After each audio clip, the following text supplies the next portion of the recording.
ಸಖತ್ ಖಾರ ಬಣ್ಣ ಮತ್ತು ರುಚಿ ಆಚಿ ಚಿಲ್ಲಿ ಪೌಡರ್. ನಮಸ್ಕಾರ. ಧರ್ಮಸ್ಥಳದಲ್ಲಿ ಶವಗಳನ್ನ ಹೂತಿಟ್ಟ ಪ್ರಕರಣಕ್ಕೆ ಸಂಬಂಧಪಟ್ಟಂತೆ ಚಾರ್ಜ್ ಶೀಟ್ ಅನ್ನ SIT ಸಲ್ಲಿಕೆ ಮಾಡಿದೆ ಅನ್ನುವಂಥ ಮಾಹಿತಿ ಲಭ್ಯವಾಗ್ತಾ ಇದೆ. ಈ ಪ್ರಕರಣಕ್ಕೆ ಸಂಬಂಧಪಟ್ಟಂತೆ ತನಿಖೆ ಮಾಡಿರುವಂತಹ SIT ಬಹಳ ಮುಖ್ಯವಾಗಿ ಈ ಪ್ರಕರಣದಲ್ಲಿ 6 ಆರೋಪಿಗಳಿದ್ದಾರೆ, ಅವರು ಷಡ್ಯಂತ್ರವನ್ನ ಮಾಡಿದ್ದಾರೆ ಎನ್ನುವಂತಹ ಪ್ರಮುಖ ಅಂಶವನ್ನ ಚಾರ್ಜ್ ಶೀಟ್ನಲ್ಲಿ ಉಲ್ಲೇಖ ಮಾಡಲಾಗಿದೆ ಅಂತ ಹೇಳಲಾಗ್ತಾ ಇದೆ. ಹಾಗಾದ್ರೆ ಚಾರ್ಜ್ ಶೀಟ್ ಸಲ್ಲಿಕೆಯಾಗಿದೆ. ಚಾರ್ಜ್ ಶೀಟ್ನಲ್ಲಿ ಯಾವೆಲ್ಲ ಪ್ರಮುಖ ಅಂಶಗಳಿದ್ದಾವೆ? ಒಂದು ಪಕ್ಷ ಇವರು ಆರೋಪಿಗಳೇ ಆಗಿದ್ದಲ್ಲಿ, ಚಾರ್ಜ್ ಶೀಟ್ ಕೂಡ ಸಲ್ಲಿಕೆ ಆಗಿದ್ದಲ್ಲಿ ಈ ಆರೋಪಿಗಳ ಮುಂದಿನ ಹಾದಿ ಏನು? ಇದರ ಬಗ್ಗೆ ಸಹಜವಾಗಿ ಪ್ರಶ್ನೆಗಳಿದ್ದಾವೆ. ಈ ಪ್ರಶ್ನೆಗಳಿಗೆ ಉತ್ತರವನ್ನು ನೀಡುವುದಕ್ಕೆ ಇವತ್ತು ನಮ್ಮ ಕಾರ್ಯಕ್ರಮದಲ್ಲಿ ಹಿರಿಯ ವಕೀಲರಾಗಿರುವಂತಹ ಬಾಲನವರಿದ್ದಾರೆ. ಸರ್, ಕಾರ್ಯಕ್ರಮಕ್ಕೆ ಸ್ವಾಗತ. ನಮಸ್ಕಾರ. ಧರ್ಮಸ್ಥಳದಲ್ಲಿ ಶವಗಳನ್ನು ಹೂತಿಟ್ಟ ಪ್ರಕರಣಕ್ಕೆ ಸಂಬಂಧಪಟ್ಟಂತೆ ಚಾರ್ಜ್ ಶೀಟ್ ಸಲ್ಲಿಕೆಯಾಗಿದೆ. ಅಲ್ಲಿ 6 ಆರೋಪಿಗಳಿದ್ದಾರೆ. ಆ ಆರೋಪಿಗಳಿಗೆ ಮುಂದಿನ ಹಾದಿ ಅನ್ನೋದೇ ಇಲ್ಲ. ಅವರೆಲ್ಲ ಷಡ್ಯಂತ್ರ ಮಾಡಿ ಈ ಪಿತೂರಿಯನ್ನು ನಡೆಸಿದ್ದಾರೆ ಅನ್ನುವಂಥ ವಿಚಾರ ಇದೆ ಸರ್. ಹೌದಾ? ಚಾರ್ಜ್ ಶೀಟ್ ಸಲ್ಲಿಕೆಯಾಗಿದೆಯಾ? ನೋಡಿ, ಇವತ್ತುವರೆಗೆ ಚಿನ್ನಯ್ಯ ಒಬ್ಬನೇ ಆರೋಪಿ, ಬೇರೆ ಯಾರೂ ಆರೋಪಿ ಅಲ್ಲ. ನಂಬರ್ 1.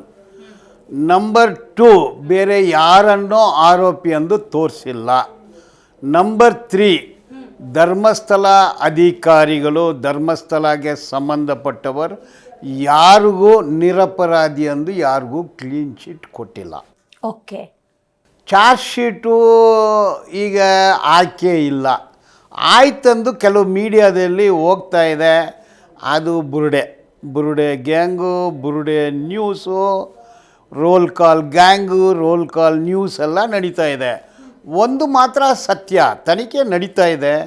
ಅಲ್ಲಿ ಬಗಲಕುಂಟೆಯಲ್ಲಿ ಮೂಳೆಗಳು, ಬುರುಡೆಗಳು ಸಿಕ್ಕಿದೆ, ಸಾವು ಆಗಿದೆ.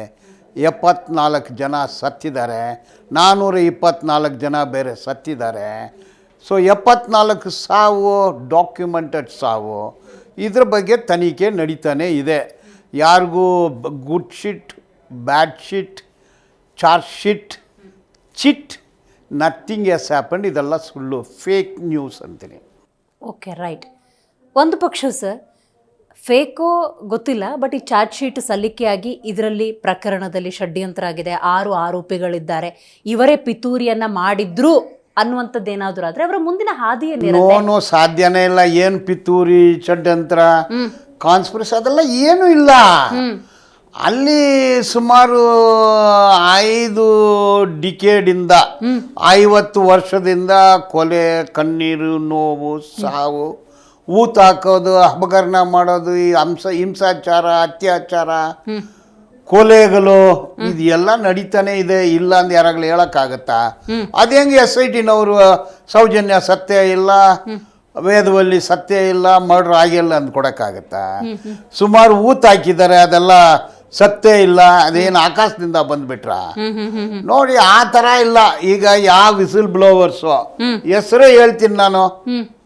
ಮಟ್ಟನ್ ಅವರು, ವಿಠಲ್ ರಾವು, ಜಯಂತು, ತಿಮ್ರೋಡಿ, ಅವ್ರ ಮೇಲೆಲ್ಲ ಚಾರ್ಜ್ ಶೀಟೇ ಬರೋದಿಲ್ಲ. ಏನು ತಪ್ಪು ಮಾಡಿದ್ದಾರೆ ಅಂತ ಚಾರ್ಜ್ ಶೀಟ್ ಬರುತ್ತೆ?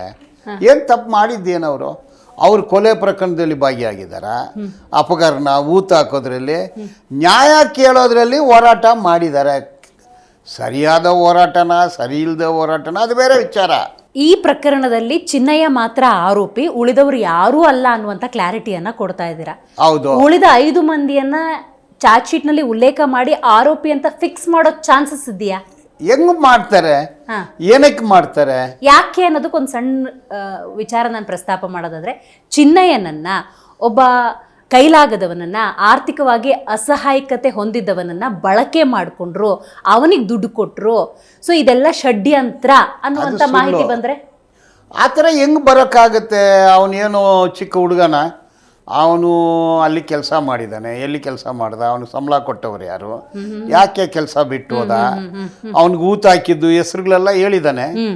ಅವನು ಬೆಂಗಳೂರಲ್ಲಿ ಒಂದು ಪ್ರಭಾವಿನ ಅಪ್ರೋಚ್ ಮಾಡ್ತಾನೆ, ಅಲ್ಲಿಂದ ಸುಪ್ರೀಂ ಕೋರ್ಟ್ಗೆ ಹೋಗ್ತಾನೆ, ಸುಪ್ರೀಂ ಕೋರ್ಟಲ್ಲಿ ಪೆಟಿಷನ್ ಹಾಕ್ತಾನೆ. ಇದೆಲ್ಲ ಏನು ಸುಳ್ಳು ಅಂತೀರಾ?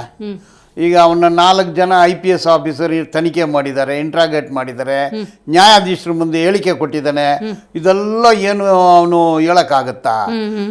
ಅದರಲ್ಲಿ ನಿಜ ಇದೆ, ಸತ್ಯನೂ ಇದೆ. ಅಂದರೆ ತನಿಖೆಯಲ್ಲಿ ಏನು ಕಂಡು ಬಂತೋ ಬಂದಿಲ್ವೋ, ಒಂದು 3900 ಪೇಜಸ್ ಚಾರ್ಜ್ ಶೀಟ್ ಹಾಕಿದ್ದಾರೆ. ಚಾರ್ಜ್ ಶೀಟ್ ಅಲ್ಲ, ಅದು ರಿಪೋರ್ಟು. ನಾನು ಮೊದಲಿಂದ ಹೇಳ್ತಾ ಇದ್ದೀನಿ, ಚಿನ್ನಯ್ಯನ ಆರೋಪಿಯಾಗಿ ಮಾಡೋಕ್ಕೆ ಸಾಧ್ಯನೇ ಇಲ್ಲ.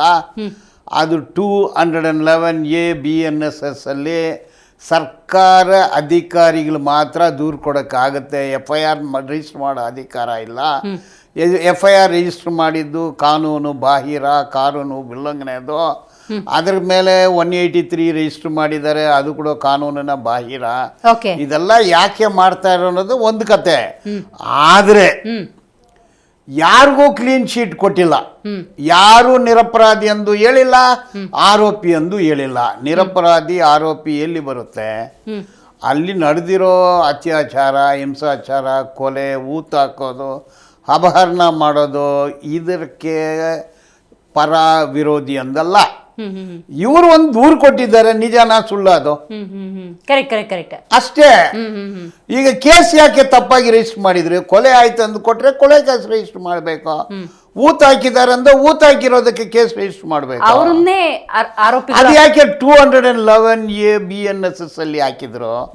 ಇದು ಏನು, ಇದು ಕಿತಾಪತಿ. ಸರ್, ಹಂಗಾದ್ರೆ ನೀವು ಹೇಳಿದ್ರಿ ಈಗ ಚಾರ್ಜ್ ಶೀಟ್ ಹಾಕಿಲ್ಲ, ರಿಪೋರ್ಟ್ ಸಬ್ಮಿಟ್ ಆಗಿದೆ. ಹೌದು. ರಿಪೋರ್ಟ್ ಅಲ್ಲಿ ಏನಿದೆ? ಎಷ್ಟು ಪುಟಗಳದ್ದು?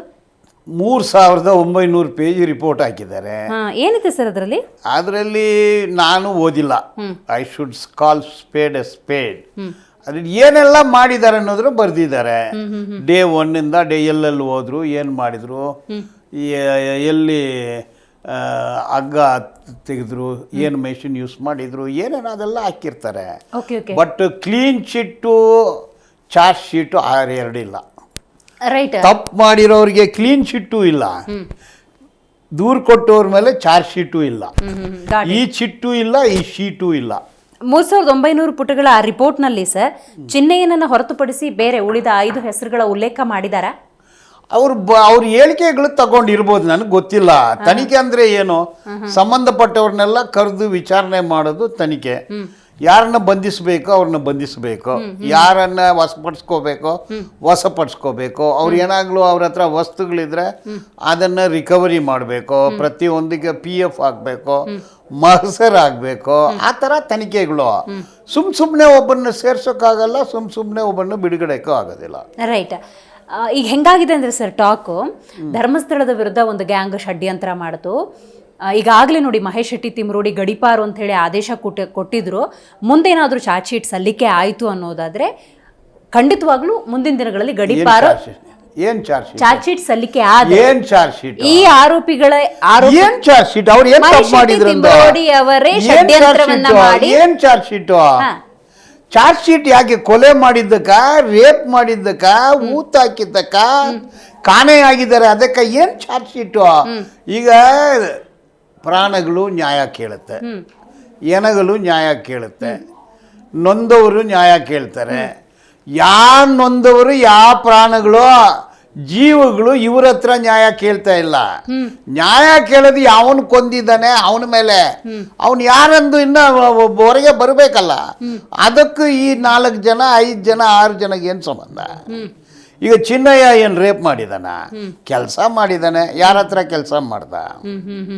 ಚಿನ್ನಯ್ಯ ಕೆಲಸ ಮಾಡಿದ್ದು ಯಾರ ಹತ್ರ? ಅವನೇನು ತಪ್ಪು ಮಾಡ್ದ? ಎದುರ್ಕೊಂಡು ಓಡೋದ, ಮತ್ತೆ ಬಂದು ಒಂದು ದೂರು ಕೊಟ್ಟ. ದೂರು ಕೊಟ್ರೆ ಸರಿ ಅಂದ ಹೇಳಿ, ಸರಿ ಇಲ್ಲ ಅಂದ ಹೇಳಿ.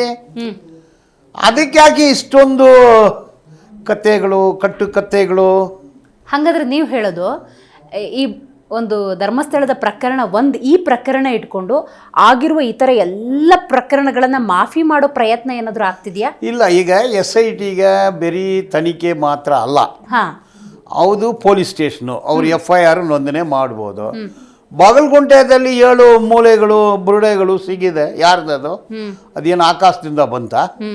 ನೋಡಿ, ಅಲ್ಲಿ ಕೊಲೆ ಆಗಿದೆ, ಅತ್ಯಾಚಾರ ಆಗಿದೆ, ಹಿಂಸಾಚಾರ ಆಗಿದೆ, ನೋವಾಗಿದೆ, ಮೋಸ ಆಗಿದೆ, ವಂಚನೆ ಆಗಿದೆ, ದ್ರೋಹ ಆಗಿದೆ, ಕೆಟ್ಟು ಹೋಗಿದೆ, ವ್ಯವಸ್ಥೆಗಳನ್ನೇ ಕೆಡಿಸಿದ್ದಾರೆ. ಅಲ್ಲಿರೋ ಡಾಕ್ಟ್ರು, ಅಲ್ಲಿರೋ ಪೊಲೀಸರು, ತನಿಖೆ ಅಧಿಕಾರಿಗಳು ಗ್ಯಾಂಗ್ ಆಗಿ ಸಣ್ಣ ಮಹಿಳೆಯರನ್ನ ಕೊಂದಾಕಿದ್ದಾರೆ. ಇದು ಹೊಟ್ಟೆ ಉರಿ, ತನಿಖೆ ಆಗ್ಲೇಬೇಕು. ಅದನ್ನ ಬಿಟ್ಬಿಟ್ಟು ಇವನ ಮೇಲೆ ಅವನ ಮೇಲೆ ಹಾಕಿದ್ರೆ ಒಂದು SIT ರಚನೆ ಆದಾಗ ಸರ್ ಚಾರ್ಜ್ ಶೀಟ್ ಸಲ್ಲಿಸೋದಕ್ಕೆ ಎಷ್ಟು ದಿವಸಗಳ ಕಾಲಾವಕಾಶ ಇರುತ್ತೆ? 3 years ಅಂಡ್ ಅಬೌವ್ ಪನಿಷ್ಮೆಂಟು. ಅದಕ್ಕೆ ಕಾಲಾವಕಾಶ ಏನೂ ಇಲ್ಲ. ಚಾರ್ಜ್ ಶೀಟ್ ಸಲ್ಲಿಕೆಗೆ? 20 ವರ್ಷ ಆದ್ರೂ ಚಾರ್ಜ್ ಶೀಟ್ ಹಾಕ್ಬೋದು. ಅರೆಸ್ಟ್ ಆಗಿ ಜೈಲಲ್ಲಿ ಇದ್ರೆ ಮಾತ್ರ 60 ದಿವಸ 90 ದಿವಸ. 10 ವರ್ಷಕ್ಕೆ ಮೇಲೆ ಪನಿಷ್ಮೆಂಟ್ ಇದ್ರೆ 90 ದಿವಸ, 10 ವರ್ಷ ಕೆಳಗಡೆ ಇದ್ರೆ 60 ದಿವಸ ಜೈಲಲ್ಲಿ ಇದ್ರೆ ಮಾತ್ರ. Got it. ಇಲ್ಲ ಅಂದ್ರೆ ಈಗ ರಿಪೋರ್ಟ್ ಹಾಕ್ತಾರೆ, 50 ವರ್ಷ ಹಾಕಿದ್ದನ್ನು ಆದ್ಮೇಲೂ ರೀಓಪನ್ ಮಾಡ್ಬೋದು. ಟೈಮ್ ಲಿಮಿಟ್ ಎಲ್ಲಿದೆ? ಈಗ ಆನೆ ಮೌತ ಗೊತ್ತಾಯ್ತು. Case report. ಆ ರಿಪೋರ್ಟಲ್ಲಿ ನಾನೇ ಹೋಗಿ ಈಗ ಕಂಪ್ಲೇಂಟ್ ಹಾಕ್ತೀನಿ. ಯಾರ್ಯಾರ ಮೇಲೆ ಕಂಪ್ಲೇಂಟ್ ಮಾಡಬೇಕು ಎಲ್ಲರ ಮೇಲೂ ಆರೋಪಿಯನ್ನು ಮಾಡಿ ಹಾಕ್ತೀನಿ ನಾನು. May be within 10 days. ಗೊತ್ತಾಯ್ತು. ಈಗ ಎಲ್ಲ ಹಂಗೆ ನ್ಯಾಯ ಸತ್ತೋಗುತ್ತಾ? ನ್ಯಾಯವನ್ನು ಸಾಯಿಸೋಕೆ ಆಗೋದೇ ಇಲ್ಲ. ಈಗ ಚಿನ್ನಯ್ಯನ ವಿಷಯಕ್ಕೆ ಬರೋದಾದ್ರೆ ಸರ್, ನೀವೇ ಹೇಳ್ದಂಗೆ ಆತ ಒಬ್ಬ ಮಾತ್ರ ಆರೋಪಿ ಅಂತ ಹೇಳಿ, ಜಾಮೀನು ಸಿಕ್ಕರು ಅವನಿಗೆ ಬಿಡುಗಡೆ ಭಾಗ್ಯನೇ ಇಲ್ಲ ಅಂತಾರಲ್ಲ, ಹೌದಾ? ಅವ್ನು ಜಾಮೀನು ಸಿಕ್ಕಿದ್ದೆ ಹೊರಗೇನು ಬಂದಿದ್ದಾನೆ. ಅಲ್ಲ, ಮುಂದೆ ನಾ ಕೇಳೋದು ಚಾರ್ಜ್ ಶೀಟ್ ಸಲ್ಲಿಕೆ ಆದ್ಮೇಲೆ. ಇಲ್ಲ, ಒನ್ಸ್ ಬೇಲಲ್ಲಿ ಬಂದ್ರೆ ಆಲ್ವೇಸ್ ಬೇಲ್. Okay. ಅವ್ನು ಮತ್ತೆ ಜೈಲಿಗೂ ಹೋಗೋದಿಲ್ಲ, ಅವನಿಗೇನು ಶಿಕ್ಷೆನೇ ಆಗೋದಿಲ್ಲ. ಈಗ ಕೇಸ್ ಅವನ ಮೇಲೆ ಹಾಕಿರೋದೆಲ್ಲ ಕೂಡ ಕಾನೂನು ಬಾಹಿರ ಅಂತ ಹೇಳ್ತಾ ಇದ್ದೀನಲ್ಲ. ಅವನಿಗೆ ಯಾರಾಗಲೂ ಲಾಯರ್ ಸಿಕ್ಕಿ ಹೈಕೋರ್ಟಲ್ಲಿ ಪೆಟಿಷನ್ ಹಾಕಿದ್ರೆ ಕ್ವಾಶ್ ಆಗುತ್ತೆ ಅದು. ಸರ್, ಈಗ ಯಾವುದೇ ಪ್ರಕರಣ ತಗೊಂಡ್ರು ಕೂಡ ಇಷ್ಟು ಲ್ಯಾಗ್ ಆಗುತ್ತಲ್ಲ, ನಾನು ಸಾಮಾಜಿಕ ಕಳಕಳಿಯಿಂದ ಕೇಳೋದು, ತುಂಬ ಲ್ಯಾಗ್ ಆದಷ್ಟು ಜನರಲ್ಲಿ ಒಂದು ಗೊಂದಲ ಸೃಷ್ಟಿ ಆಗತ್ತೆ ಅಂತ ಅನ್ಸಲ್ವಾ? ಹೌದು, ಗೊಂದಲ. ಈಗ ನೋಡಿ, 16ನೇ ತಾರೀಕು ಯಾರೋ ಹೋರಾಟ ಮಾಡ್ತಾರೆ, ಕೊಂದವರು ಯಾರು, ನೊಂದವರು ಯಾರು, ಅವರು ಆದರೆ ಅವರೇ ಹಂಗೆ ಆಗುತ್ತಾ, ಬೇರೆಯವರು ಹೋರಾಟ ಮಾಡ್ತಾರೆ. ಸೊ ನೀವು ಸುಮ್ಮನೆ ಬಿಡ್ತೀರಾ? ಮಾಧ್ಯಮದಲ್ಲಿ ನೀವು ಅದ್ರ ಬಗ್ಗೆ ಚರ್ಚೆ ಮಾಡ್ತೀರಾ? ನಿಜ. ಅನ್ಯಾಯ ಆಗಿದೆ, ನ್ಯಾಯ ಸಿಗೋವರೆಗೆ ಹೋರಾಟ ನಡೀತಾನೆ ಇರುತ್ತೆ. 50 ವರ್ಷದಿಂದ ಹೋರಾಟ ನಡೀತಾ ಇದೆ. ಅದರಲ್ಲಿ ಎಷ್ಟೋ ಸರ್ಕಾರಗಳು ಬಂತು, ಎಷ್ಟೋ ಸರ್ಕಾರಗಳು ಹೋಯ್ತು, ಎಷ್ಟೋ ಮುಖ್ಯಮಂತ್ರಿಗಳು ಬಂದರು, ಎಷ್ಟೋ ಮುಖ್ಯಮಂತ್ರಿಗಳು ಹೋದರು, ಎಷ್ಟೋ ಗೃಹ ಮಂತ್ರಿ ಬಂದರು, ಎಷ್ಟೋ ಗೃಹ ಮಂತ್ರಿ ಹೋದರು, ಎಷ್ಟೇ IGPಗಳು ಬಂದರು, ಎಷ್ಟೋ IGPಗಳು ಹೋದರು. ಆದರೆ IGP ಅನ್ನೋ ಒಂದು ಪೋಸ್ಟು, ಚೀಫ್ ಮಿನಿಸ್ಟರ್ ಅನ್ನೋ ಒಂದು ಪೊಸಿಷನ್ನು, ಗೃಹ ಮಂತ್ರಿ ಅನ್ನೋ ಒಂದು ಪೊಸಿಷನ್ ಇದ್ದೇ ಇರುತ್ತೆ. ಕರೆಕ್ಟ್. ತನಿಖೆ ಅನ್ನೋದು ಇದ್ದೇ ಇರುತ್ತೆ. FSL ಅನ್ನೋದು ಬದಲಾಗಬಹುದಷ್ಟೇ. ವ್ಯಕ್ತಿಗಳು ಬದಲಾವಣೆ ಆಗ್ಬೋದು, ಸಿಸ್ಟಮ್ ಹೆಂಗ್ ಬದಲಾವಣೆ ಆಗುತ್ತೆ. Got it.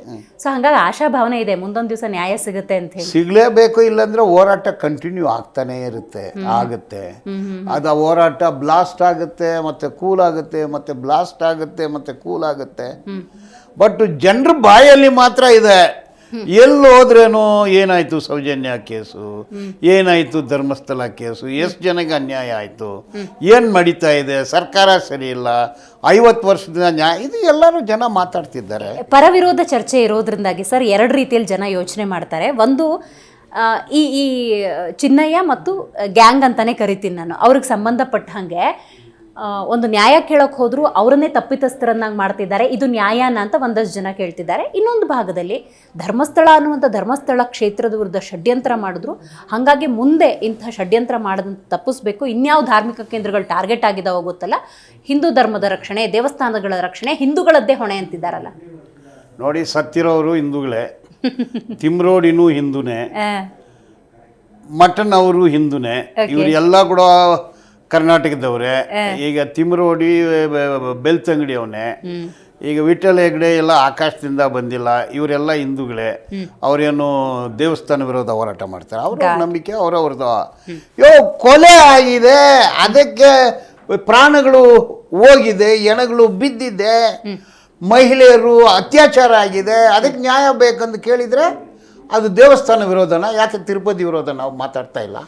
Got it. Sir, ಹಾಗಾದರೆ ಫೈನಲಿ ನಾನೊಂದು ಕ್ವಶನ್ ಕೇಳ್ತಾ ಇದ್ದೀನಿ. ಚಾರ್ಜ್ ಶೀಟ್ ಸಲ್ಲಿಕೆ ಆಗಿಲ್ಲ, ವರದಿ ಸಬ್ಮಿಟ್ ಆಗಿದೆ, ರೈಟ್? ಅದು ಲಾಂಗ್ ಬೇಕು. ನಿನ್ನೆ ಮೊನ್ನೆ ಯಾವುದೇ ಚಾರ್ಜ್ ಶೀಟು ಆಗಿಲ್ಲ. ರೈಟ್. ಆ news fake. Okay right sir. ಇವತ್ತಿನ ಕಾರ್ಯಕ್ರಮದಲ್ಲಿ ನೀವು ಭಾಗಿಯಾಗಿ ಧರ್ಮಸ್ಥಳ ಪ್ರಕರಣಕ್ಕೆ ಸಂಬಂಧಪಟ್ಟಂತೆ ಒಂದು ಕ್ಲಾರಿಟಿಯನ್ನು ಕೊಟ್ರಿ. Thank you so much. Okay. So ನೋಡಿದ್ರಲ್ಲ ವೀಕ್ಷಕರೇ, ಹಿರಿಯ ವಕೀಲರಾಗಿರುವಂತಹ ಬಾಲನವರು ಭಾಗಿಯಾಗಿದ್ದರು. ಧರ್ಮಸ್ಥಳದಲ್ಲಿ ಶವಗಳನ್ನು ಹೂತಿಟ್ಟ ಪ್ರಕರಣಕ್ಕೆ ಸಂಬಂಧಪಟ್ಟಂತೆ ಕನ್ಫ್ಯೂಷನ್ ಇತ್ತು, ಚಾರ್ಜ್ ಶೀಟ್ ಸಲ್ಲಿಕೆ ಆಗಿದೆಯಾ ಇಲ್ವಾ. ಒಂದು ಪಕ್ಷ ಚಾರ್ಜ್ ಶೀಟ್ ಸಲ್ಲಿಕೆ ಆಗಿದ್ರೆ ಅದರಲ್ಲಿ 6 ಆರೋಪಿಗಳು ಅಂತ ಹೇಳ್ತಾ ಇದ್ರು, ಆರೋಪಿಗಳು ಯಾರು, ಇದ್ರ ಬಗ್ಗೆ ಗೊಂದಲ ಇತ್ತು. ನೋಡಿ, ವರದಿಯನ್ನು ಸಬ್ಮಿಟ್ ಆಗಿದೆ, ಆದರೆ ಇದು 3990 ಪುಟಗಳದ್ದು, ಆದರೆ ಇದು ಚಾರ್ಜ್ ಶೀಟ್ ಸಲ್ಲಿಕೆ ಆಗಿಲ್ಲ, ಫೇಕ್ ನ್ಯೂಸ್ ಅಂತ ಹೇಳ್ತಿದ್ದಾರೆ. ನೋಡ್ತಾ ಇರಿ ಜೀ ಕನ್ನಡ ನ್ಯೂಸ್, ಸತ್ಯವೇ ಸುದ್ದಿಯ ಜೀವಾಳ.